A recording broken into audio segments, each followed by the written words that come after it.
I wanted to get that on the record, so I'm starting to record right now. And I know that it's missing like the even pages or the odd pages. I ran it through the copier. It did not copy them. You don't need those pages, okay? You're going to do two-point perspective drawings. One of them is going to be really quick and easy. One of them will take you maybe a few days on doing the cityscape, okay? If anyone is not paying attention, going to get detention. So follow along here. Look at your paper. Even though that one says that it is for the cityscape, the same principles apply when you do any one of these objects out of the book, okay? Two-point perspective is kind of like an isometric. A one-point perspective is kind of like an oblique, where you just draw the front view and all the lines go to the vanishing point. Two-point perspective, in a sense, it's like an isometric because the bottom is tilted.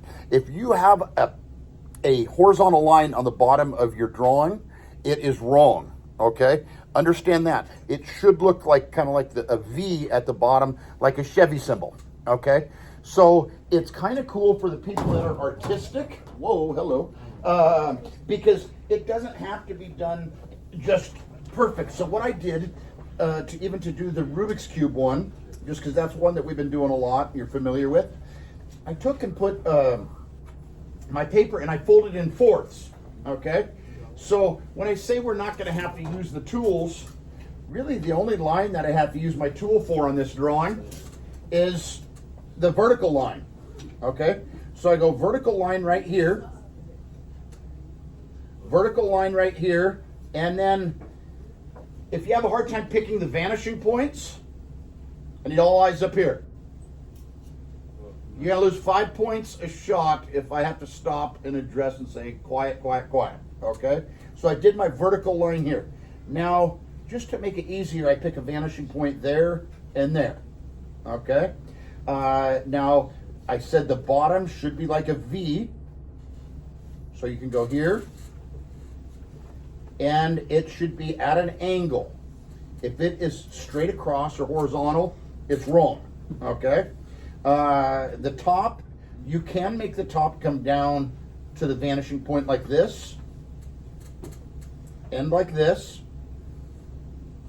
If the object is something like a, I'm going to do Rubik's Cube just because that's easy one to measure out, and I'm going to say, well, I'm going to go kind of a mini cube and go 1.5 inches here, 1.5 inches, 1.5 inches, and then I will just make it do the same direction going up 1.5 inches. So I go 1/2 inch, 1 inch, 1.5, and then the lines on the top are going over to the vanishing point here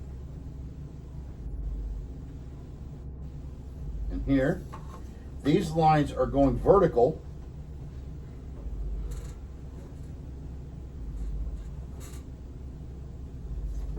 These ones are coming over to the vanishing point on this side, and really you only got to do them going over to here. Okay, I should have put the vanishing points for the cube. It would look better if I put them up higher up here. The cityscape, this is a good way to do it, but I like when I do a drawing like out of the book to put the vanishing points up higher here where you can see the top of it. Okay, because where we're at here, we can't really see the top of it, but it won't matter. It's just kind of the preference. Okay. In fact, this will actually keep you from having to draw a top view, so to speak, okay? Because it is the top is going across over to the vanishing points, okay? Kind of like here. If I had to do this over again and we weren't recording, I probably would have taken and moved my vanishing points up higher here. But it doesn't matter. It depends if you use the quadrant method like they do on that piece of paper here. Like they show you fold the paper in fourths, quarter of the page is shown with light lines. These will represent your horizon line and vertical corner of your closest building. Note the vanishing point, left vanishing point, and the right vanishing point. Okay? That's for a small object like that. It's going to make a lot more sense when I flip this over and I do the building, and here again, you do not have to measure anything to do the building. You have to do, listen closely, 5 buildings on here.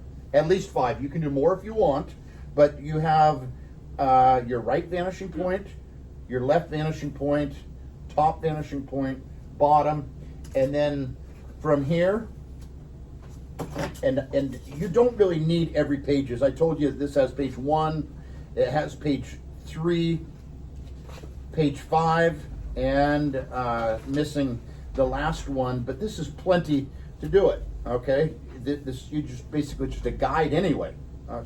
So look at the top here. The top lines are going down to the vanishing point on both sides. So you can think of this as being like, this is your first building. And here again, the tools are not that imperative because the lines are really going to the vanishing points. So you have like building number 1, maybe this is going to be your tallest building. Top of it is going to the vanishing point here. You draw kind of like a diamond, okay? And in fact, I'm not going to make this one go all the way to the vanishing point, but I'm going to say, well, it's going to go like to here. This is building number 1. Top of the line here. Stop at the vanishing point. Everything you do on here goes to the vanishing point. Like if you're doing a road down here, or let's start with a sidewalk and say, here's the sidewalk, and you have a road going here. The lines on the road would be dashed lines going right over to the vanishing point. They recommend shading like one side of the building. So you can say, well, every building here, I'm going to shade the right side of it. So you can kind of see like up where my 5 is, think of that being like the sun. The sun is hitting it, and the right side of the building is being shaded here. If you do like windows, every window would be going to the vanishing point. Or if you do like a door at the bottom, say you're going to do like double doors, every line on here going to the vanishing point. If you have multiple windows, they are all going to the vanishing point, okay?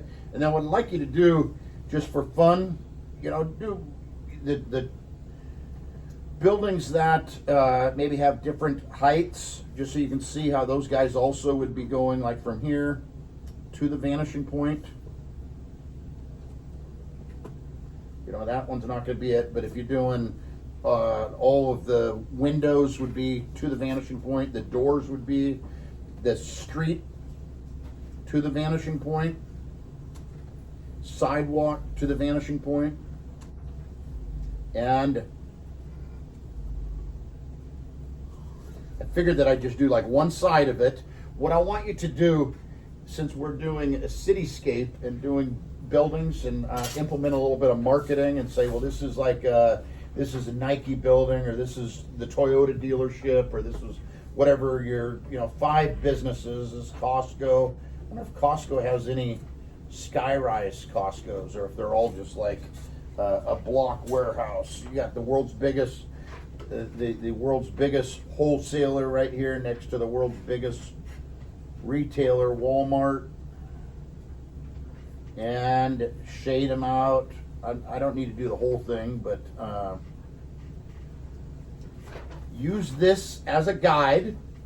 Some people, really get into it and color, and I want you to do at least 5 buildings. Pay attention to the roof lines up top here. On here it says the steps. You don't have to even follow exactly these steps because it's missing, what did I say, the even pages? So it goes from step 1, missing 2, 3, 4, but you can kind of see the progression there. Step 5 says, to the right of your building, lightly draw a new set of vertical lines starting at the correct level. Connect the new lines to a new set of roof lines. This will be your next building. Firm in the lines shown as you did in step 4. The new building is partly hidden by the building in front. This means that part of the back vertical line of the new building may not be seen. Okay, on the left, Draw another building as you did starting with step 5. Try something taller, or maybe an L shape. Then you go over to step 11, shading. Let's assume that the sun is coming from the top left. This means the buildings with shaded to the right with medium pencil pressure. Shade the right-hand side of the buildings. Add some light lines as shown to suggest pavement, sidewalks. Add some suggestions of windows, doors, maybe street signs, and firm those objects in. This is the best time to add dark shades, add more interest to your picture. When finished, erase all the lightly drawn construction lines. Be innovative. Add more windows, pedestrians, cars, clouds, airplanes, etc. Okay, I'm going to stop there. I tried to keep it about 10 minutes. Isaiah, hit that backlight switch. I'm curious if you can see that better if the switch is, if that light is off.